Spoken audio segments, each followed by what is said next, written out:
Assalamualaikum warahmatullahi wabarakatuh. Alhamdulillahillazi anzala ala abdihil kitaba wa lam yaj'al lahu iwaja. Sallallahu ala sayyidina Muhammadin wa ala alihi wa sahbihi ajmain. Ya, kali ini kita akan membahas tetap pentingnya Quran dari segi Al-Karim. Bahwa Quran itu adalah Al-Karim yang sangat mulia. Allah yang Maha Karim, Allah yang Maha Mulia menamakan Qur'annya dengan namanya, yaitu salah satunya adalah Al-Karim. Jadi betapa pentingnya Quran itu agar kita selalu menganggap penting Quran. Agar kita selalu berpegang teguh atau berhidup Qur'ani dalam keseharian kita.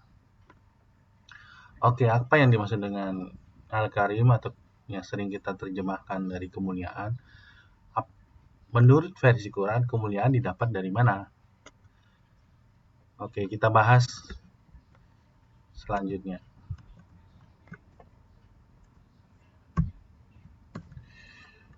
Sering kita mendapatkan ujangan, opini atau keyakinan bahwa kemuliaan itu sering diukur dengan misalkan dengan banyaknya harta. Ternyata di Quran tidak pernah disebutkan seperti itu. Kemuliaan tidak diukur dari banyaknya harta. Justru dari banyaknya harta bisa menjerumuskan kita. Tidak ada pula perintah Allah untuk kita menjadi kaya atau mengumpulkan harta. Yang justru ada adalah perintah Allah untuk kita mengeluarkan harta. Jangan terlalu disimpan. Jadi jangan terlalu ditumpuk, tapi belanjakan untuk kepentingan kita dan juga untuk orang lain. Itu yang disebut dengan infak, sedekah, zakat dan sebagainya. Jadi berputarlah harta itu. Ada lagi ayat yang menyatakan berputarlah harta itu tidak hanya di kalangan orang-orang kaya di sekitar kamu, tapi hendaknya menyebar kemana-mana, bermanfaat kemana-mana. Jadi Quran tidak menjanjikan harta. Perlu diingat. Nah, ini seringkali kita jumpai keyakinan bahwa kalau kita membaca surat tertentu, misalkan surat Al-Waqiah, secara rutin, itu akan mendatangkan harta. Itu keyakinan yang tidak sesuai dengan Quran. Dan tidak ada Allah memerintahkan seperti itu. Membaca surat tertentu agar harta kita makin banyak. Allah tidak bisa dalam tanda kutip dijimati. Dijimat. Allah berkehendak sesuai dengan kehendaknya. Jadi Allah bukanlah seperti yang kita duga, seperti halnya jin yang sebagian orang menjimatinya. Laisa kamitslihi syai'un, tidak ada yang serupa dengan. Maka jangan samakan Allah dengan jin yang bisa dijimati. Nauzubillah min dzalik. Jadi sekali lagi kemuliaan itu tidak diukur dari banyaknya harta dan Quran tidak menjanjikan harta. Kita coba lihat ayatnya di surat 28 ayat 78. Dan apakah ia tidak mengetahui bahwasanya Allah sungguh telah membinasakan umat-umat sebelumnya yang lebih kuat daripadanya dan lebih banyak mengumpulkan harta. Dan tidaklah perlu ditanya kepada orang-orang berdosa itu tentang dosa-dosa mereka. Ini adalah satu ancaman jika kita banyak mengumpulkan harta, malah harta itu yang membuat kita semakin hari semakin berdosa.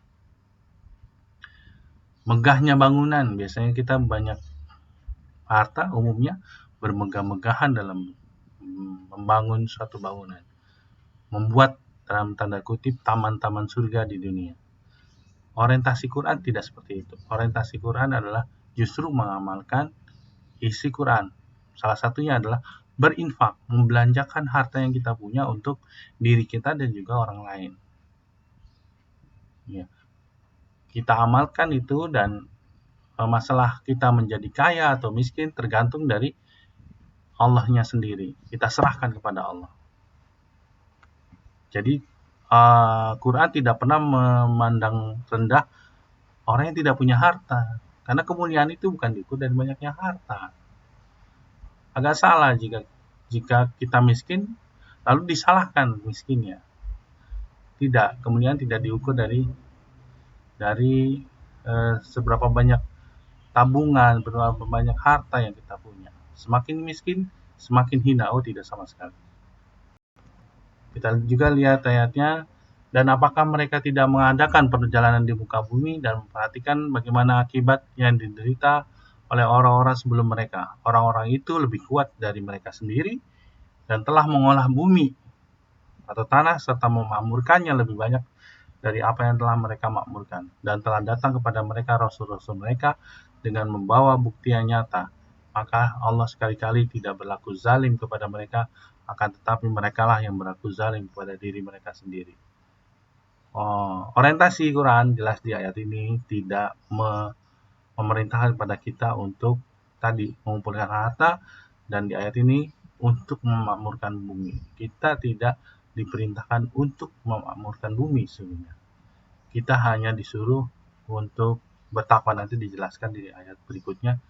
Jadi kita hendaknya semakin hari semakin berkualitas takwanya. Kalau terjadi mendapatkan anugerah banyaknya harta atau bumi yang menjadi makmur, itu merupakan efek samping.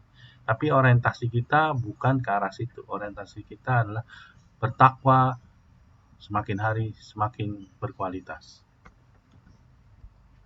Lalu kemuliaan diukur dari sebagian keyakinan diukur dari besarnya kekuasaan. Semakin dia berkuasa, maka dianggap semakin mulia. Semakin dia banyak pengikutnya, maka dianggap dia semakin mulia. Nah, ternyata di Quran tidak seperti itu. Kemuliaan tidak diukur dari besarnya kekuasaan, dari banyaknya pengikut. Salah satu nabi yang sering kita sebut Nabi Khidir, barangkali yang namanya Khidir, itu sama sekali tidak ada pengikut. Dia seorang diri, tapi dia mulia. Dia yang diperintahkan Allah untuk mengajar kepada Nabi Musa yang banyak pengikutnya. Umatnya banyak. Jadi tidak diukur dari banyaknya pengikut. Tidak diukur dari banyaknya besarnya kekuasaan. Kekuasaan atau harta itu netral sifatnya. Jadi agak salah juga jika kita berkeyakinan, ini salah satu sebagian umat Islam berjuang untuk menjadi penguasa Islam, menjadi penguasa di muka bumi ini. Jadi sejak dari pemilihan ketua RT, ketua RW, kelurahan, kecamatan, kabupaten, provinsi, presiden, kalau perlu sekjen PBB, itu harus umat Islam. Itu sama sekali tidak ada perintahnya dari Allah untuk menjadi penguasa. Yang ada malah justru kita harus taat kepada penguasa atau pemimpin kita, selama dia mengikuti atau tidak bertentangan dengan Al-Quran. Jadi, Quran tidak menjanjikan pengikut atau kekuasaan. Kita mengamalkan Quran bukan untuk mendapatkan pengikut. Kita menyampaikan Quran bukan berorientasi untuk menjadi banyaknya pengikut, bukan. Tapi kita sampaikan karena diperintahkan oleh Allah. Begitu ayatnya. Kita lihat di surat 69 ayat 29. Telah hilang kekuasaanku daripadaku. Ini ku di situ adalah orang yang diberi kitab di sebelah kiri pada hari kiamat, artinya yang nanti dimasukkan ke dalam neraka. Dia baru menyadari bahwa kekuasaan itu tidak kekal. Kekuasaan hanya berlaku di dunia ini, bahkan waktunya juga sangat terbatas. Fir'aun tidak pernah berkuasa sepanjang masa sampai ribuan tahun. Hanya beberapa saat dia selama hidupnya saja. Karena itu orientasi Quran bukan orientasi kekuasaan. Karena kekuasaan itu sifatnya tidak kekal. Quran ini akan berlaku di dunia ini dan juga di akhirat kelak. Jadi salah jika kita Islam itu berorientasi pada kekuasaan, harus menguasai dunia, harus menjajah atau menaklukkan dunia lain, dunia Kristen atau dunia Hindu, dunia Buddha, negara yang berkebangsaan atau beragama Kristen dan sebagainya. Tidak ada Islam seperti itu. Tidak ada perintah Allah untuk menguasai negara-negara lain. Kita hanya berkewajiban untuk sekali lagi bertakwa. Apa yang dimaksud bertakwa nanti kita jelaskan di bagian akhir. Kita lihat juga sering mendapatkan keyakinan atau kita sendiri terkesima dari orang-orang yang banyak ilmunya. Semakin dia ilmunya banyak, semakin dia tahu, maka dianggap dia mulia. Di Quran tidak sama sekali. Nanti kita lihat ayatnya. Tidak ada kok perintah Allah untuk kita menjadi ahli di segala bidang. Kita hanya dispesifikkan jalankan amanah, jalankan tugas tanggung jawab sebaik mungkin, kuasai ilmunya dan sebagainya. Quran tidak menjanjikan kesaktian. Jadi jika ada Quran anjuran untuk membaca surat tertentu agar kita sakti dan dianggap tinggi ilmunya, itu sama sekali Quran tidak seperti itu. Kita lihat ayatnya. Qarun itu berkata di surat 28 ayat 78. Sungguhnya aku diberi harta itu karena ilmu yang ada padaku. Ini dikecam oleh Allah bahwa dia sendiri dapat harta itu ya karena anugerah Allah. Ilmu yang dikuasai juga sangat sedikit. Lalu di surah 26 225 ayat 225 sampai 226 mengatakan, tidakkah kamu melihat bahwasanya mereka mengembara di tiap-tiap lembah dan bahwasanya mereka suka mengatakan apa yang mereka sendiri tidak mengerjakannya. Umumnya orang yang dianggap menguasai segala hal akan diundang di berbagai bidang dan di berbagai tempat. Dia sibuk mengembara, kali ini dikesankan mengembara di tiap-tiap lembah atau di tiap-tiap tempat atau di tiap-tiap kesempatan. Sehingga dia mengatakan tidak sempat lagi untuk mengamalkan apa yang dia sendiri dia sendiri tidak sempat mengerjakan apa yang dia sendiri katakan. Jadi tidaklah mungkin seseorang itu untuk menjadi one man show. Kita bukanlah Allah. Allah itu pasti ahli dalam segala bidang. Kita hanya menguasai karena keterbatasan waktu dan kesempatan untuk menguasai beberapa ilmu yang sedikit, dan itu hanya untuk kita memenuhi tugas dan kewajiban kita sendiri. Lalu juga ini perumpamaan yang buruk ternyata. Orang yang banyak ilmunya belum tentu yang tinggi kemuliaannya. Perumpamaan di surat 62 ayat 5, perumpamaan orang-orang yang dipukulkan kepadanya Taurat, kemudian mereka tiada memikulnya, adalah seperti keledai yang membawa kitab-kitab yang tebal. Amatlah buruknya perumpamaan bagi kaum yang mendustakan ayat-ayat Allah itu, dan Allah tiada memberi petunjuk kepada kaum yang zalim. Kita lihat bahwa semakin banyak ilmu justru menjadi semakin banyak beban buat diri kita. Apalagi ilmunya ilmu manusia. Dalam hal ini konteksnya adalah memahami ajaran agama. Banyak sekali kitab-kitab yang di luar Quran. Banyak sekali kitab karangan manusia yang mengatasnamakan agama. Seringkali malah kita dibingungkan. Pendapat yang satu dibantah oleh pendapat ahli yang lain. Pendapat yang satu dibantah. Jadi kita bingung malah. Itulah menjadi beban. Jadi kita seperti keledai akhirnya yang membawa kitab-kitab yang tebal.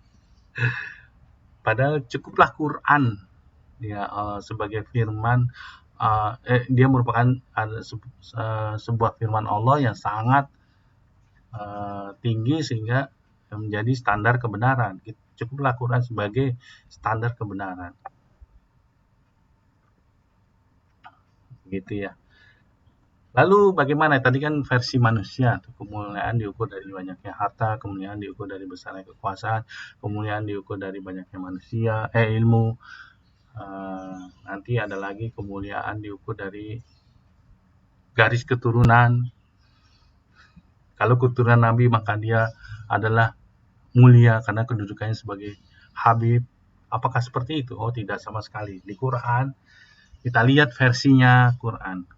Kemuliaan itu diukur oleh apa? Ternyata kata Allah, kemuliaan diukur dari tingkat ketakwaan kita kepada Allah. Perintah Allah untuk bertakwa itulah yang menjadi parameter kemuliaan. Kita lihat di surat 49 ayat 13. Hai manusia, sungguhnya kami menciptakan kamu dari seorang laki-laki dan seorang perempuan dan menjadikan kamu berbangsa-bangsa dan bersuku-suku supaya kamu saling kenal mengenal. Sungguhnya orang yang paling mulia di antara kamu di sisi Allah adalah orang yang paling takwa di antara kamu. Sesungguhnya Allah Maha mengetahui lagi Maha mengenal. Nah, apa takwa itu? Apa yang harus jadi patokan kita ini bertakwa atau tidak? Nah, itu di surat Al-Baqarah ayat 2 disebut. Zalikal kitabu la raiba fi hudal lil muttaqin. Kitab Al-Quran ini tidak ada keraguan padanya, petunjuk bagi mereka yang bertakwa. Jadi, ketakwaan itu adalah memenuhi Quran. Hidup kita harus penuh dengan Qurani. Perbuatan kita, pikiran kita, perasaan kita, hati kita, semuanya harus sesuai dengan Quran. Makanya oleh karena itu kita sebut di channel ini dengan nama hari-hari hidup Qurani. Agar kita dipandang oleh Allah sebagai orang yang bertakwa. Jadi cukup amalkan satu ilmu. Dan ilmu itu pasti benarnya, konsisten, tidak ada keraguan, yaitu ilmunya Allah, yaitu Al-Quran. Dan untuk memperlancar kehidupan kita di dunia, cukup kuasai beberapa ilmu manusia agar kita amanah yang diberikan dari manusia berjalan dengan baik dan semakin baik, semakin berkualitas. Karena itu juga merupakan perintah dari Allah. Aufu bil uqud di surat Al-Maidah 1, penuhilah akad-akad itu. Dan semakin hari semakin berkualitas, ahsanu amala, semakin berkualitas amal perbuatan kita, pekerjaan kita dan sebagainya. Baik, sebagai penutup kita lihat di surat Al-A'raf ayat surat 7 ayat 96. Walau anna ahlal qura amanu wattaqau lafatahna alaihim barakatim minas sama'i wal ardi walakin kazzabu fa akhadnahum bima kanu yaksibun. Jikalau sekiranya penduduk negeri-negeri itu beriman dan bertakwa, pastilah kami akan melimpahkan kepada mereka berkah dari langit dan bumi. Tetapi mereka mendustakan ayat-ayat kami itu, maka kami siksa mereka disebabkan perbuatannya. Jadi menurut ayat ini, tugas kita, kewajiban kita, orientasi kita di dalam kehidupan dunia adalah beriman dan bertakwa. Semakin hari kualitas iman kita, kualitas takwa kita semakin meningkat, semakin bagus, semakin indah, semakin baik. Nanti Allah yang akan melimpahkan kepada kita yang tadi disebutkan, misalkan harta, ilmu, kekuasaan, itu akan Allah limpahkan tergantung dari tetap kepada kehendaknya. Yang penting kita tetap melaksanakan beriman dan bertakwa setiap hari. Iman dan takwa, nah takwa tadi kita udah jelaskan bentuknya seperti apa di dalam kehidupan dunia ini adalah beramal soleh. Jadi bekerja, berbuat, mempunyai pikiran, perasaan sesuai dengan Quran. Semakin berkualitas amalnya, semakin tinggi kualitas perbuatannya, semakin baik pekerjaannya, itulah yang diharapkan dari Allah. Nanti Allah yang akan melimpahkan kepada mereka berkat dari langit dan bumi. Sekian dari saya, mohon maaf atas kekurangannya. Silakan jika ada yang ingin berdiskusi untuk menuliskan komentar di bawah ini. Wassalamualaikum warahmatullahi wabarakatuh.